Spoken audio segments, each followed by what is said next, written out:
Many cancer patients may be unable to drink or eat enough to maintain good health during treatment. Good nutrition is important when going through cancer treatment. Being well nourished helps you feel better, promotes treatment tolerance, and improves the overall healing process. The pressure to eat and drink enough and manage different medications during treatment can be stressful and emotionally draining for some patients. Not feeling hungry and feeling nauseous after chemotherapy and radiation can contribute to poor nutrition. I am really, really grateful for tube feeding. Nutrition is really important because it helps strengthen our body, both physically and emotionally, but also assisting you in the recovery as well. I have to say the benefits do outweigh that feeling of being uncomfortable. It was an absolute lifesaver. The use of feeding tubes is common, and they are regularly used for cancer patients as well as patients receiving treatment for other health issues as a temporary form of nutrition support. The most common is a nasogastric tube, commonly referred to as an NG tube. There are other types of feeding tubes that may be required in special circumstances, but these can be discussed with your dietitian. Of the different types of nutrition support, NG tubes have the lowest risk of infection, similar to that of oral intake. If you don't like your tube, your dietitian will work with you to see if there is anything that can be done to make you more comfortable. Nasogastric tube is a type of feeding tube that goes into the nose. Down your throat into your stomach. The bit that's outside your nose is attached to like a pump. And then it's connected to a bag of feeds, which have like all these nutrients in it that replace like normal food.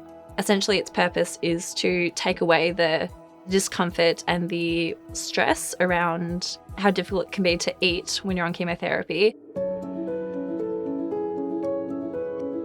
Eating and drinking was a fair bit of a struggle for me when going through cancer treatment. I was feeling nauseous most of the time and had a couple of episodes of vomiting during treatment, whether it be in hospital or at home as well. It'd be such a hassle for me to just sit on the table and eat like how everyone else was eating. Having that like pressure with your family at like mealtime, just have a little bit more to eat, just try a little bit harder. It's really tiring when you're on chemo to eat as well, which I don't think a lot of people talk about. They usually think it's just the nausea. Even if I could eat, I wouldn't have wanted to eat, or I wouldn't have eaten the right foods.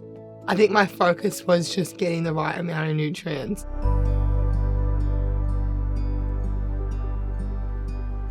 Getting a feeding tube might seem unpleasant or unnatural, and you might be fearful of gagging or vomiting with the tube.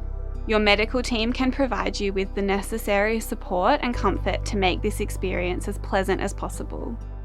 This might include light sedation, laughing gas, numbing gels, and sprays. Feeding tube insertion is done by a nurse and is usually a quick process. You may accidentally vomit your tube up. In this circumstance, we will support you to have it reinserted. I think I was more nervous for the getting it in, like the whole procedure, because it's a bit invasive. I had it maybe 2 or 3 times because they didn't get it right the first time. I was really lucky at the Children's Hospital to be able to get like laughing gas while they were doing the procedure.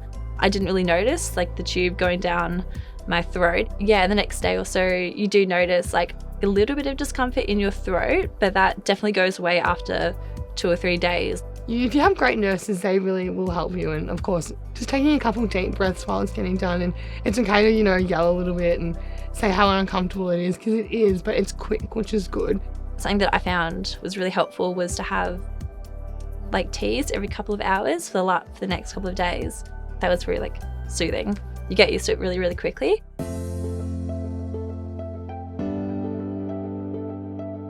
There are a few different ways that we can administer feeds, but we will find a way that works best for you.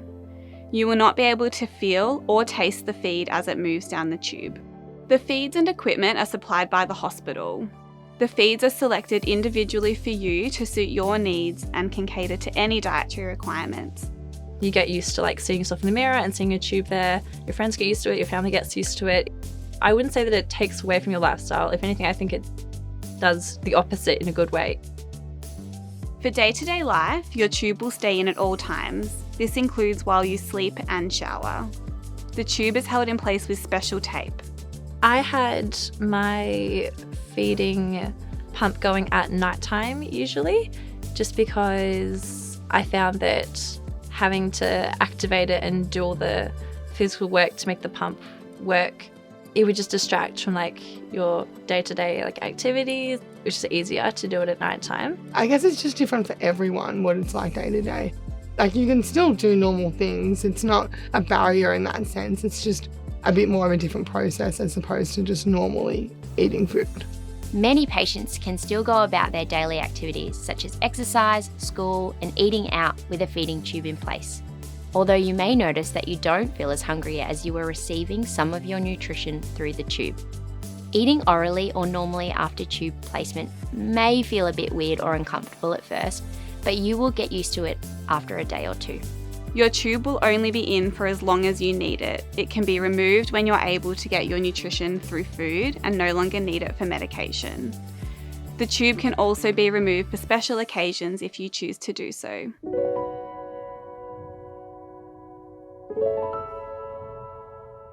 From my personal experience, there were a few times where people like assumed from behind my back, I could hear them talking that I had like anorexia or, bulimia or something like that, like an eating disorder. It's adding another layer to, you already don't have hair, so you've got the beanie on, perhaps lost a lot of weight, and then now you have a tube in your nose, and that's a very, very visible sign that you're unwell.